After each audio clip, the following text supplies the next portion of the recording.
Post-traumatic stress disorder, PTSD, can develop following a traumatic event that threatens your safety or makes you feel helpless. Just some of the traumatic events that can lead to PTSD include war, natural disasters, car or plane crashes, terrorist attacks, sudden death of a loved one, kidnapping, or childhood neglect. Vietnam veterans experienced the worst of PTSD. They saw things that no one would ever dream about seeing. They wouldn't want to dream about ever seeing. They saw horrors of war that they could never undo and that they would live with forever.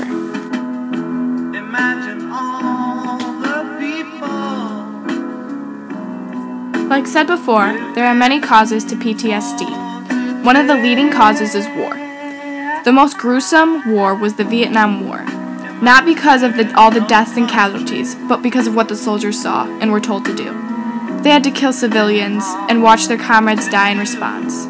They had no reason of why they were going into this war, only that the orders they were given they had to follow. They killed children, even other soldiers without a clear reason, and they watched their soldiers die in response.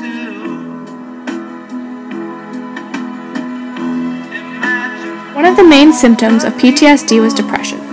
Accompanying with depression was a very well-developed sense of helplessness about one's condition.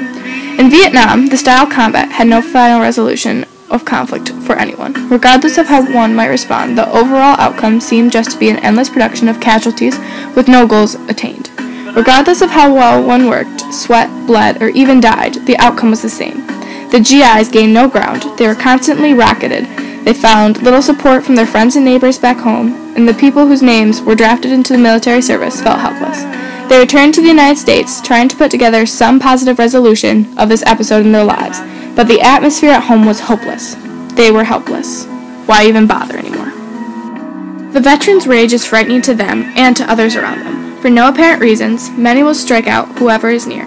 Frequently, this includes their wives and children. Some of these veterans can be quite violent. This behavior generally frightens the veterans, apparently leading many to question their sanity. However, regardless of their afterthoughts, the rage reactions occur, frightening frequently.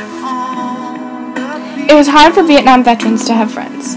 Many veterans who witnessed traumatic experiences complained of feeling like old men in young men's bodies. They feel isolated and distanced from their peers. The veterans feel that most of their non-veteran peers would rather not hear the combat experience. Therefore, they feel rejected. Much of what these veterans have done during war would seem like horrible crimes to their civilian peers. But in reality, faced by Vietnam combats, much actions were frequently means of survival. How is it that I survived when others more worthy than I did not? This is a question asked by many of the Vietnam veterans. Why did they survive when they had to watch their comrades die? It was a feeling of helplessness, and they do not want to feel it again. They feel like they could have done more, yet they had to sit back and watch. Severe guilt is common in many of the veterans and is usually uncurable.